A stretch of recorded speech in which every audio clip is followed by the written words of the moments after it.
Natural physics is a concept astrophysicist LeRoy developed that explains in down-to-earth scenarios how the principles of physics could have come about from observing nature. Each episode begins with a scenario, followed by an example to illustrate the application of these principles in futuristic research at the frontiers of science, such as LeRoy's astrophysics doctoral research, and then concludes with an exploration of how these same principles could have very well been used by ancient cultures and civilizations. Mathematics is naturally encountered and incorporated as the exciting and fun tool of science that it is. Science is the window into our amazing world of nature, and mathematics is the tool to open that window. Natural physics encompasses current, futuristic, and ancient physics, and ties them together by the principles of physics that are common threads running throughout each.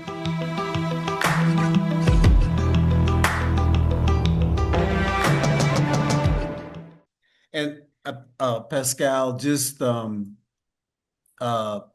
kind of wanted to get a handle on back to the global warming and 1 ton of CO2. I kind of wanted to get a visual of what that might look like. Pascale, just to get a visual of what 1 ton of carbon dioxide at standard atmospheric temperature might be, standard conditions. And I always tell people that the internet is the largest library at your fingertips. Oh, it's amazing. You don't have to travel to some distant library to look up ancient knowledge. You can just type it in on your computer and find the information. So I was curious what 1 ton of carbon dioxide, the volume that it would occupy, and I got about 556 cubic meters, okay? And so that says here, that's equivalent to the size of a 3-story building. Pascale, so Costa Rica being at 1.6 ton, wow, that's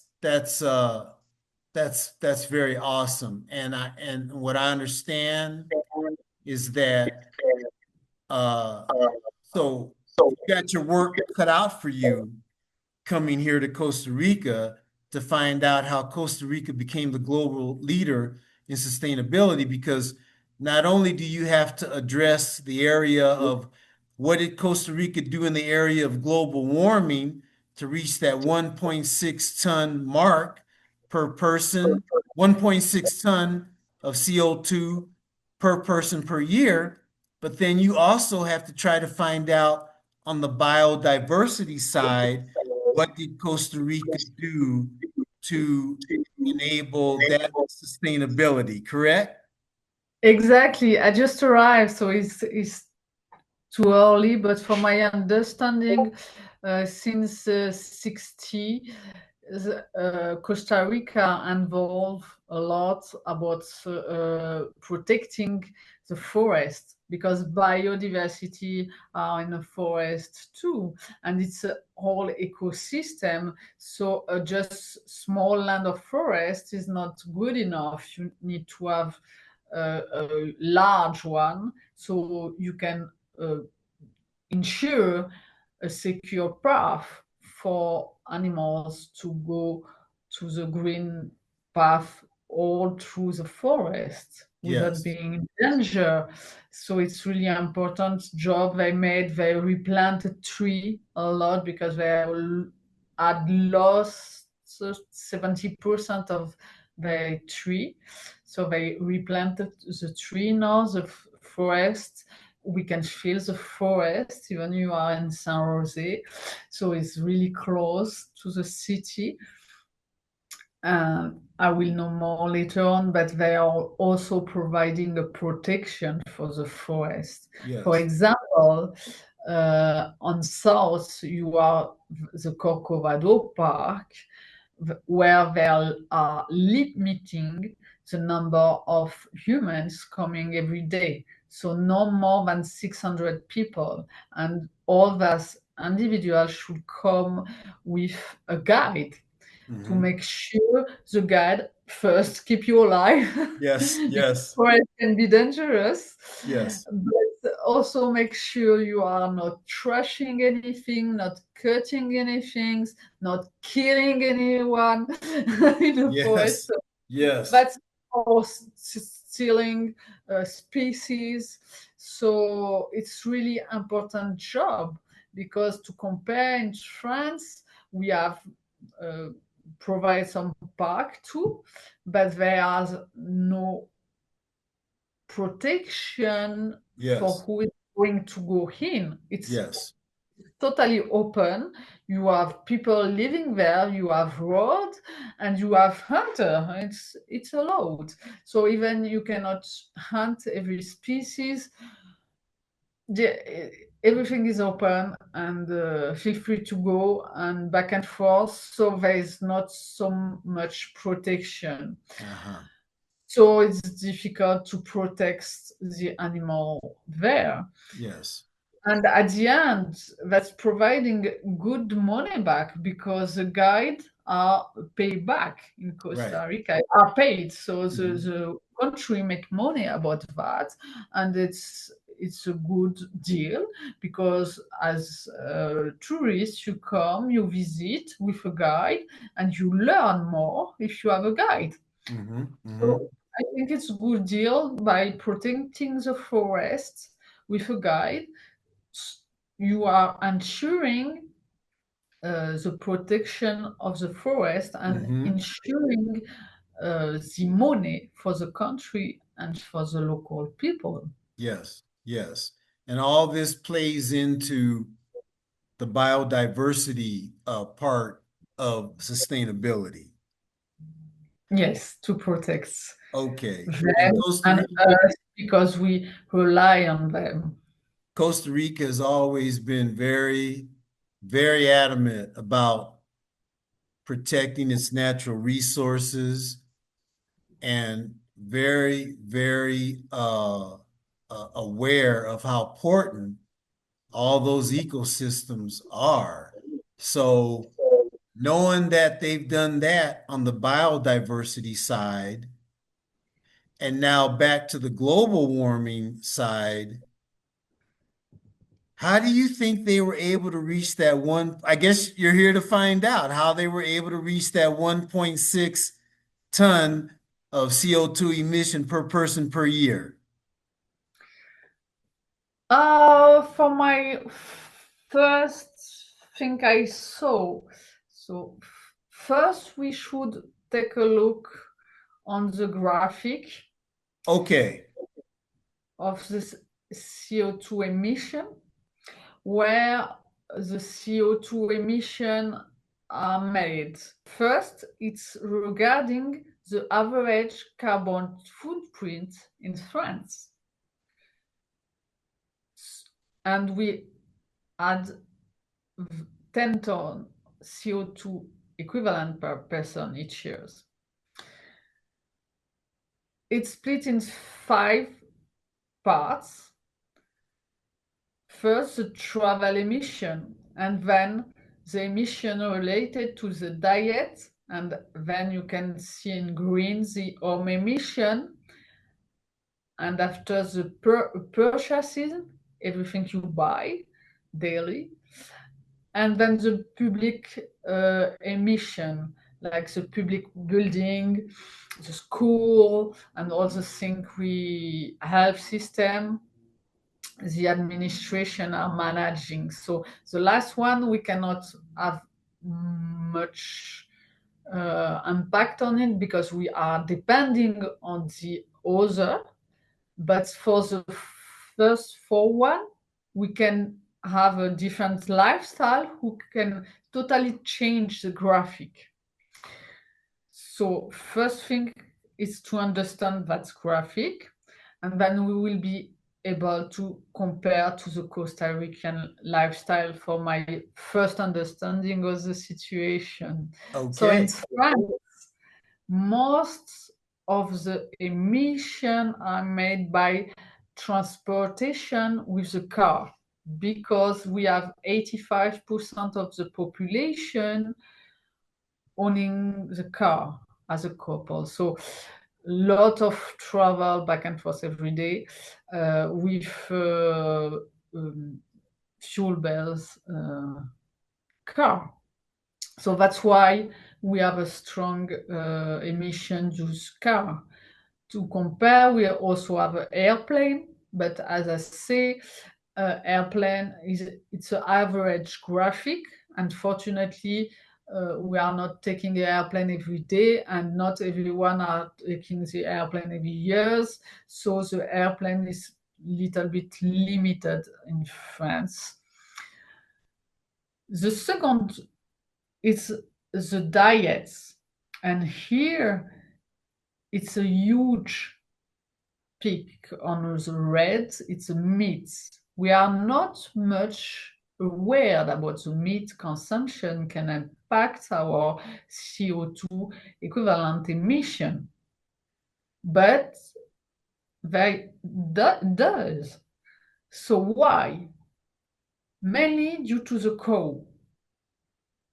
Because to feed an animal, you need more cereal compared to just eating 1 pound of cereal. You can culture and then eat. To have 1 pound of meat of cow, you will need 10 pounds of cereal, because the cow need to grow. So you need to feed the cow every day. And then if you add the grass the cow is eating, you will reach 30 pounds. So cereal plus grass.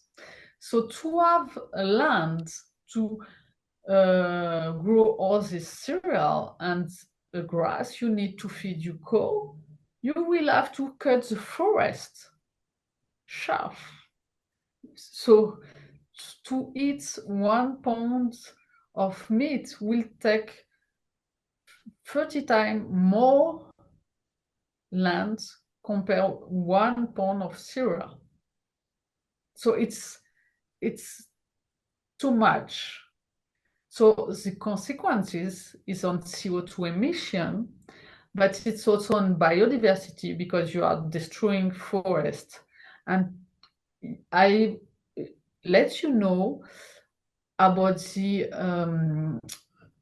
documentary called Cowspiracy. You can check and find on Netflix, I think. So that's documentary are explaining for the consumption of an American, we don't have enough land in America anymore. Because the cow are eating so much. So they have to import the meat and send the cow to South America, cutting Amazonia to feed the cow. So we are killing all the forest to feed the cow, eat by the American and all the country around the world. So it's really a terrible situation. And also why the cow are emitting so much CO2 equivalent compared to the other animals is because the cow are farting a lot methane, and methane, as I said before, is 30 times more powerful CO2 equivalent things. So that's why we shouldn't eat so much meat, because there's consequence on CO2 emission and also biodiversity and our own health, because it's not good for the health, for the heart. It's creating disease at the end. So reducing our meat consumption will impact a lot. So I will have take a look about the Costa Rican diet, but it's maybe the point he make difference. But for sure, for my understanding, I notice there are half as many cars as in France. So that's already impacting by the car emission. The last thing is third one is the home. The emission due to the home, gas and fuel. In France, it's to heat the home and cold for also the aircon. We still are using the gas and fuel to heat our home, and the weather is quite cold. So in Costa Rica, the weather are such nice, so you don't need to heat the home. So you are not making so much emission due to the home itself. Yes. Maybe that's why. And about the purchasing, it's also including the electricity consumption. So the electricity here in Costa Rica is all renewable, 98%. So that means the renewable have a really low CO2 consumption, but we can compare that in France because we are using nuclear power, which not emit much CO2 too. So it's similar situation. Okay. And the purchasing in France, it's close to 2 tons of CO2 for all the purchasing. And it's our habit, how long we are able to keep our clothes before buy a new one. Do you repair it or do you want to buy a new one? And so on. How many phone you have? Because a phone is really heavy CO2 emission. All the electronic have a huge impact. And with the chemical they have in, the battery is killing all the biodiversity. So limiting our consumption of electronics will have a double impact. So it's a thing I will have to view with Costa Rican people who they have to use and manage daily consumption. Excellent, Pascale. Okie dokie. Oh, okie dokie. That's great.